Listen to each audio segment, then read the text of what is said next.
how much more can this man fuck things up in one term? And I mean, he has a miraculous knack for screwing up our country in historical ways.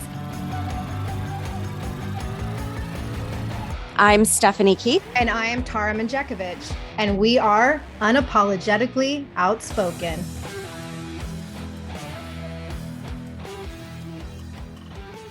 Hey, everyone, and happy Friday. So unfortunately, we're starting this episode on a somber note, and I'm sure that you've probably already heard the devastating news that 3 U.S. soldiers were killed and 40 injured in a drone strike by Iran-backed militia in Jordan, right outside the Syrian border. The Pentagon did release the names of the 3 soldiers: Sergeant William Jerome Rivers of Carrollton, Georgia, Specialist Kennedy Ladone Sanders of Waycross, Georgia, and Specialist Brianna Alexandria Moffett of Savannah, Georgia.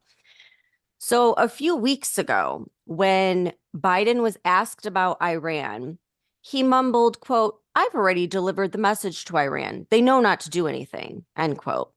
And he slurred and mumbled this so badly, I couldn't even play the clip. So the exact opposite of a strong warning.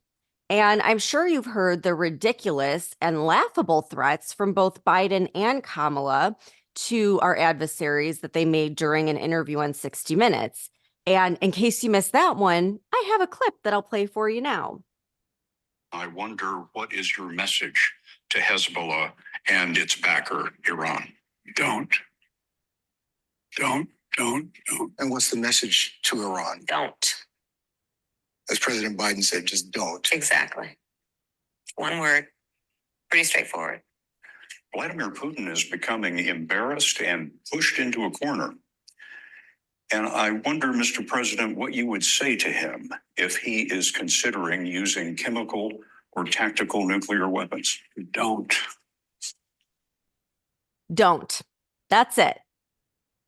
You know why?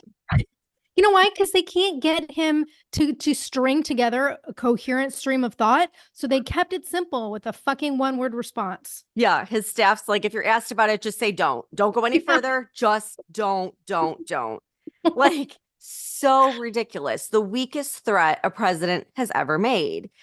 And guess what? They did, Biden. So now what? And, you know, you think about it, like when Trump was president, he made it crystal clear what would happen if one hair was harmed on an American's head.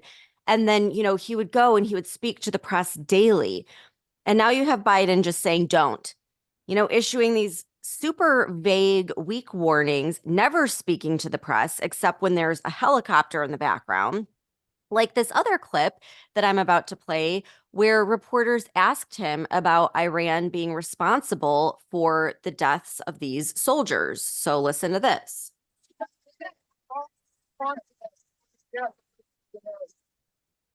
I do hold responsible in the sense that they're supplying the weapons to the people who did it. I don't even think we need a wider war in the Middle East. That's not what I'm looking for. So I don't know if you could hear that because there was a helicopter in the background, but that's what you get with this president. And when they asked about Iran being responsible for the deaths, he said, I think they're responsible in the sense that they provided the weapons for this attack. So he's just, you know, absolutely ridiculous when it comes to standing up to our adversaries and letting the American people know what the hell is going on. Yeah, it's like either he's boarding a plane and so he's walking away, like shuffling away mid-sentence, or there's noise in the background so he can they can legitimize the fact that he really can't hear. But I want to play this clip from fucking KJP. So the White House was asked, you know, what their response was to the deaths of these 3 soldiers. And what she had to say was, quite frankly, fucking disgraceful. So I want to play this clip. Our heartfelt condolences go out to the families who lost three brave folks who are military folks, who are brave, who are always fighting, who are fighting on behalf of this administration, of the American people. Obviously, more importantly, we lost those souls. Wow. 3 folks who are brave, 3 folks, soldiers, like how disgraceful. Like the way she referred, she couldn't even get the words out. I mean, it was so disturbing. And these poor families, like this administration does not give a fuck. No, no, it's beyond embarrassing. Like you said, it's disgraceful, it's disrespectful.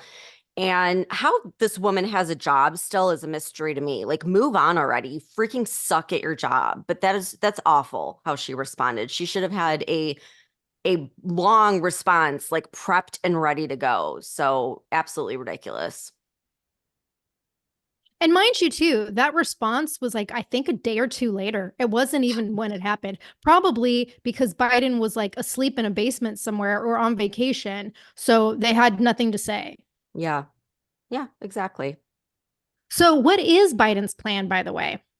I don't know about you, Stephanie, but the last I read, there doesn't seem to be one because even though he's facing pressure to strike back at Iran, he's made it clear he doesn't want a war with the Middle East.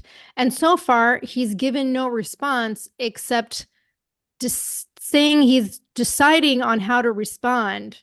And then obviously his don't message. I mean, this is a weak fucking president. But according to the Daily Mail, they're saying that the Biden administration is preparing a wave of strikes and cyber attacks that could last for weeks. And reportedly, officials told NBC News the potential targets would be Iranian commercial interests and proxy groups with forces in Iraq and Syria. So the article said that Secretary of State Antony Blinken said the response will be, quote, multi-leveled. And the White House has also described the response as, quote, tiered. So then on Wednesday, CNN reports that John Kirby, the fucking snarky White House Security Council spokesguy, he gave an equally vague statement about the Biden administration's plan, saying, quote, we will respond on our own time, on our own schedule. The first thing you see won't be the last thing, end quote. What the kind of I feel like that's basically saying like they'll get to it when they feel like it. You know? Yeah. Like how awful. As with everything this administration does, right? And then Kirby also said that the Biden administration believes the attack in Jordan was planned, resourced, and facilitated by an umbrella group called the Islamic Resistance in Iraq. And I guess this contains multiple groups, including Kataib and Hezbollah. So Pentagon spokesperson Major General Patrick Ryder told reporters on Tuesday that since this deadly attack that killed 3 soldiers on Sunday, there have been 3 other attacks on U.S. troops in the Middle East. And according to the Washington Examiner, militias in the Middle East have carried out approximately 165 attacks since mid-October of last year, and 120 American service members have been injured, including the 40 from Sunday's attack. And so what's the response from Iran going to be? Well, according to Fox News, Iran officials are warning that Tehran will respond decisively to any United States attacks. Reuters reported on Wednesday that the chief of the Iranian Revolutionary Guards, Hassan Salami, he said, quote, we hear threats coming from American officials. We tell them they have already tested us, and so now we know one another. No threat will be left unanswered. We are not at war, but we are not after war, but we have no fear of war, end quote. And then a similar warning was given by Amir Saeed Iravani, who's Iran's ambassador to the UN in New York. And he said, quote, the Islamic Republic would respond to any attack on the country, its interests, and nationals under any pretext, end quote. See, that's what happens when you show weakness and you take forever to respond. You then have the adversaries that take the lead and call the shots and show their strength. And every time I think about how much more can this man fuck things up in one term, he does. And I mean, he has a miraculous knack for screwing up our country in historical ways. And it's just like pushing us closer and closer to an all-out war. I mean, I dread even looking at any headlines anymore.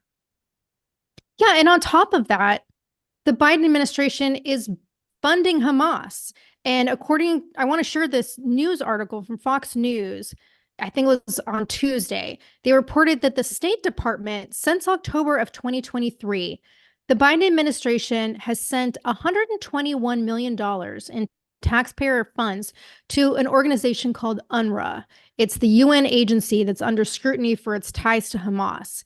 And then another $300,000 in appropriated funds was supposed to be delivered to UNRWA in the next few weeks, but Israel apparently provided the Biden admin with a new dossier containing information about 13 agency staffers who allegedly assisted or supported the Hamas terrorist attacks that occurred on October 7th.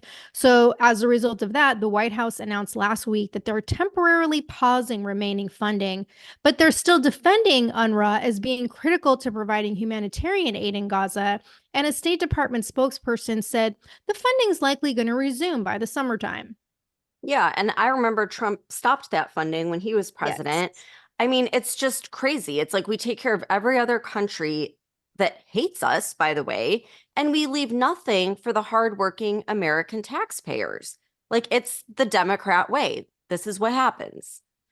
Yeah, and it's that the thing is, like, everything that's happening all ties into what's happening at home in our southern border, right? These aren't just isolated attacks in Jordan. The attack on Israel was not an isolated attack. It's all tied to our border. And 10 former high-level FBI executives sent what they're referring to as an urgent letter to Congress in January. And they warned that all of these military-age males that are coming from hostile countries and pouring across the border, they're all creating an unprecedented risk to national security. And we've been saying this for what, a year now? Like, this is clearly an issue. But I want to read part of a recent Fox News article where one of these former FBI officials was being interviewed. His name is Chris Swecker, and he was a special agent for 24 years. And he was talking about how the October 7th Hamas attack was basically designed to activate terrorist organizations and their followers throughout the world. And their goal is to expand this conflict globally. So he said, quote, "The terrorist goal is to extinguish Western civilization, no matter how long or what it takes. Iranian surrogates, Hezbollah, and Hamas share that goal and have spent the last 40 years infiltrating and burrowing into the U.S., waiting for the order to activate an attack inside this country.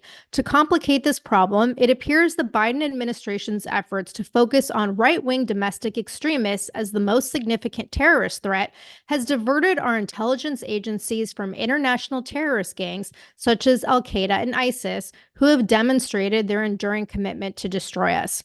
Consider the death and destruction that a small group of well-trained, well-equipped international terrorists can inflict. To infiltrate the U.S., they simply walk across the non-existent border or blend in with the thousands who cross illegally every day. Much like the ancient Romans, we have completely lost control of our borders. This led to the demise of Roman civilization. Border Patrol agents have been transformed from guardians of our southern front to Walmart greeters as they process the millions who abuse the system. The sheer numbers of unvetted illegal migrants from all over the globe provide cover for those from countries that are hostile and seek the demise of democracy and freedom. The sad fact is the Mayorkas-led Department of Homeland Security has turned itself into an $800 billion white elephant. The agency has no idea who's crossing our border, potentially nullifying all security measures that were taken in the aftermath of 9/11, end quote. Yeah, well, and I just am thinking about what Iran's message was earlier, that they don't want a war, but they have no fear of war, probably because they have all of these groups set up, ready to go on one word here in our country. And so you have Republicans on the House Homeland Security Committee that did vote to impeach Secretary Mayorkas. So I guess the vote is going to go to the House as early as next week. But I mean, is that actually going to do anything? Probably not. So we'll see how that goes. I feel like it's kind of pointless at this stage in the game, you know? Yeah, it's like it's too little too late, even if he does get impeached. The damage has been done. We've allowed millions of unvetted illegal migrants and known terrorists into the country. And we're all going to end up paying the price for the throngs of misguided Americans and do-gooders who voted for the Biden admin because they didn't like Trump's mean tweets. So what is going on with the Biden-Texas border showdown? Because that all plays into this as well. And I am happy to say that the coalition of states that are supporting Texas and defending the border is now up to 27 from 25 that we reported on last week. Woohoo! Yeah, we've got Kansas and Kentucky joining the fight. So that's awesome. And I have to point out that it made my heart fill with joy and a total fuck yeah when I saw that the Texas Military Department is flying the Come and Take It Texas flag. And if you're not familiar with that, it's a white flag. It's got a black cannon on it. There's a star above the cannon. And then the words Come and Take It are written under the cannon. And it's also referred to as the Gonzales flag. And this is the flag of the Texas Revolution from back in the Battle of Gonzales in 1835. And it's like a symbol of defiance against Mexican dictatorship when the Mexican troops were trying to take back a cannon from some of the Texan secessionists. But the slogan, I guess, actually dates back to the American Revolution, but it is a well-known saying in Texas, and it's kind of become associated with Texas pride. And yes, I do have a shirt with it on there. But as a Texas resident, I love that the TMD flew this flag and they posted a picture of it on X. So thumbs up to you, TMD. And I also want to point out something else that may sound weird, but I was thinking about this a lot over the weekend. And quite honestly, we have to give thanks to blue cities like New York and Chicago for throwing their temper tantrums and crying about migrants being bused and flown to their cities. Because when it was just Texas and Arizona getting flooded with migrants the first couple years of the Biden administration, nobody gave a fuck until it started getting national media attention from blue cities whining and throwing fits. So in a very backhanded way, I say thank you, Mayor Adams. They really are their own worst enemies, aren't they? Yes. But yeah, I thought about this the other day too, because I was like, if it wasn't for Abbott busing all of those migrants there, I don't think that we would have any progression towards closing the border. So it's like, he had the balls to send those buses, knowing there was going to be a huge backlash from the left and the media, which there was. But he stuck to it and he kept sending bus loads and it worked and it's still working. So good for him. Yeah. And every time the Biden administration filed a lawsuit, he just went and tried some other angle. And I don't care if people call his actions political stunts, because if that's what it takes to get people to start paying attention to our border crisis, then I'm fine with that. And so what is the status of the ongoing fight between Texas and Biden? Apparently, it's still up for debate in Congress. So on Tuesday, Biden claimed that he's done all he can do to secure the border. And he told reporters, quote, "I asked them the very day I got into office, give me the border patrol, give me the judges, give me the people who can stop this." I can't even say that with a Is that straight the same day that he stopped construction of the border wall? Yeah, exactly. Right. Like, it's just, God, just listening to him makes me ill. Know. But I do have another KJP clip that I want to play, because Biden is being slammed by reporters for his statement last week. And I think we talked about this in another episode where he vowed to shut down the border if Congress will give him emergency authority. And so now there's all these questions of like, well, when Trump said he was going to shut down the border, you guys basically said he was racist. So I want to play what KJP had to say. Look through and discuss, but right now we believe this is the best way forward. A bipartisan agreement is the way forward in dealing with this immigration system. A bipartisan agreement is what we need to deal with what's the challenges that we're seeing at the border. That's what we want to see. And that's what the Senate is working towards. Okay, Michael. Back in the winter of 2018 and the spring of 2019, President Trump vowed to shut down the border with Mexico, using almost the identical language that the president used on Friday. Many, if not most, if not practically all Democrats called that xenophobic and even racist. Why shouldn't people make the same conclusion about this president's threat to shut down the entire border with Mexico? So we believe the new enforcement tools that currently don't exist, that will be, we believe that will be part of this bipartisan agreement, will be fair. We believe it'll be tough, but it will be fair. But he didn't say he wanted to use, excuse me, sorry. No, no. He didn't say, on day one, I will use enhanced enforcement to improve the processing of people at the border. He said, I will shut the border down, which suggests a total rejection of all people attempting to cross the border without a visa or without proper authorization, which, stands in contravention to decades of international and U.S. law that governs the movement of people around the globe and the refugees and asylum system. Yeah, no, Why isn't that the same thing that Trump did? no, I understand your question. What I'm saying to you, the new enforcement tools, right, that we believe that do not currently exist, that will be part of this bipartisan agreement. There are different definitions, right, of what that looks like, of what actually shutting down the border looks like, right? So we're going to let them work through it. We don't know what that looks like exactly, right? What we are asking for, what the president wants to see, is that we deal with the challenges at the border. Right, that we have an opportunity to deal with what's going on, the security, and make sure that we have the funding and the resources to deal with what we're seeing at the border. There are different definitions, Stephanie. It's not the same. That's her way of saying we're not going to do shit. When we say close the border, that really just means, we're going to get what we want. Tools that haven't been invented yet. She is like, I don't know who's worse to listen to, her or Biden. Like, they are two peas in a pod. Throw Kamala in there. Like, what a shit show. The only reason I can play her clips and not Biden's is because you can at least hear what she's saying. Like, yeah, true. It's a total word salad usually, like Kamala, but at least she, pronounces words correctly. Whereas Biden, it's just like old man garble. Yeah. But as usual, she's conveying the message that the president is doing everything he can, which, as we know, is complete bullshit. And I have to give it to House Speaker Mike Johnson because he is holding the line so far in whatever dealings are going on with Congress. And I may have to take back that compliment depending on what kind of border security deal does end up being decided on. But so far, it seems like he's not backing down. And he responded to Biden's idiotic statements by saying, quote, "Here are just a few of the authorities at his disposal if only he would use them. Presidential authority to restrict entry, 212F.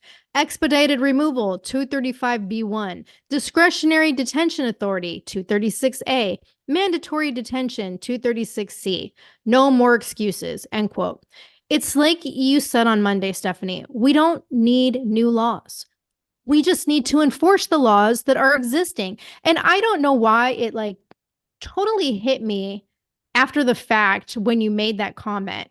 And it was like, we sit here and we keep discussing how do, we need to enforce the border. How are we going to enforce the border? And it's like, there are already laws on the books to enforce the border. We're just not fucking using them. It was being done under Trump. The border was secure. They undid everything. Just put it back the way it was and we'll be good to go. Yeah. And I also want to point out what National Border Patrol Council President Brandon Judd told to the Faulkner Focus on Tuesday. He was asked if he thought Biden was doing everything he could. And Judd said, quote, "Absolutely not. I'm sick of hearing all this rhetoric. He doesn't give evidence. The evidence is incontrovertible about what's going on right now. Secretary Mayorkas is complicit in allowing these individuals to violate our laws.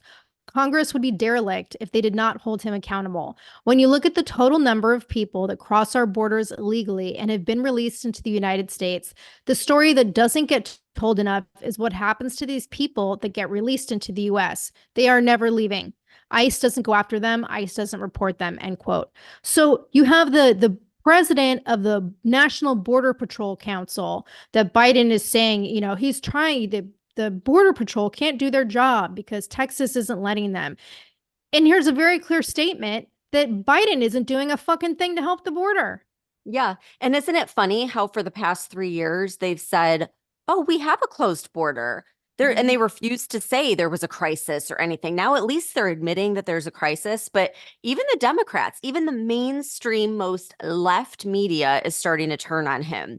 So I don't know if you caught it or not. It was hilarious. There was a clip of MSNBC leftist host Joy Reid, and she was caught on a hot mic on her show where the show was like playing a clip of Biden blaming Congress for the border issue. And Joy Reid's mic was on and she said, quote, "He's going to start another fucking war." And right after that, she realized she said that live on air and she had to apologize for it, which is hilarious. So even the leftists like disagree with him on the border issue, but it also goes to show how the media are nothing but puppets and they read a script, yet behind the scenes, they know it's all BS. And so like, I don't know how any of them sleep at night, but some other news is that we just hit a new record. And that record is that more people illegally crossed our border in December than any month in history. Like, this is insane. And this included 19 individuals on the terror watch list just in December alone. And to put that in perspective, in 2021, there were 23 people in the entire year that were caught on the terror watch list. And now we've got 19 in 1 month. Yeah, but that doesn't include the almost 900,000 known gotaways from 2023 alone. So who knows how many of them are actually on the terror watch list that got through and we don't know about it. Which, by the way, the terror watch list apparently isn't always accurate. There was a Daily Caller article this week about a Somali terrorist from the Shabaab terror group that was caught at the California border and released into the interior of the United States last year because when the terrorist screening center ran his name through the terror watch list, they determined he was safe to travel freely through the country. And that's what he did until a couple weeks ago when his name was rerun through the database on January 18th, and they confirmed he was a Somali terrorist involved in the use, manufacture, and transport of explosives and firearms. So how many more of them are there that we don't know about? And then on Wednesday, the two leftards in the House voted against a bill to ban members of Hamas and Palestinian Islamic Jihad involved in the October 7th attacks from entering the United States. Stephanie, can you guess who the two are? Well, I know one of them has got to be Tlaib. Yes, Cori Bush and Rashida Tlaib. They were the only two legislators to vote against the bill, which is called the No Immigration Benefits for Hamas Terrorists Act. But thankfully, it passed the House by a 422-2 vote. And Tlaib described the bill as, quote, another GOP messaging bill used to incite anti-Arab, anti-Palestinian, and anti-Muslim hatred that makes communities like ours unsafe, end quote. No, bitch, it's called trying to make America safe by prohibiting terrorists who raped women, mutilated children, and murdered 1,200 people in one day. Like, how is this woman even allowed to be in Congress at this point? I don't understand it. No, it's absolutely disgusting. And isn't Cori Bush like in a bunch of trouble for paying her husband to be her quote unquote security guard or some bullshit like that? So it's like, give me a break. These people need to lose their job. In any real company, they would lose their job. But, you know, they can work in the American government. So that's great. You know, this episode has just got me thinking about how many people have senselessly died directly because of Joe Biden's actions or lack of action and leadership. So, like in terms of the border being open, due to Joe Biden, like we said, reversing all of Trump's border policies, the border was wide open. And so we had fentanyl pouring in, and fentanyl overdoses have skyrocketed. So, according to the CDC, fentanyl deaths increased by 279% from when Trump was in office in 2016 to now, or up to 2021. And deaths are totaling over 370,000 people. So to put that into perspective, less people in the US died of COVID. And like, look at all the drastic, unprecedented actions that they took for COVID. Yet, the media barely even talks about fentanyl. And, for the past 3 years, they've been saying that there's no problem. The border's closed. So it's just crazy. Then you have the endless Ukraine war that Biden has funded that has killed an entire generation of Ukrainian men to the point that they're now drafting men over the age of 40 because there's no younger men left. So it's like that's a lot of people on his watch that have lost their lives. And now you have things escalating with Iran. And I mean, there's no telling what's to come with all of that. But the point is that his idiotic policies and weak leadership have very real and quantifiable consequences. And it's like death and destruction follow every single decision this man has made in his presidency. It's just like mind blowing when you really go back and look at everything. And here's a little fun fact to throw in at the end of the episode. 1 year after the East Palestine train derailment, Joe Biden is finally deciding to visit. And hey, I mean, he's only a year late, right?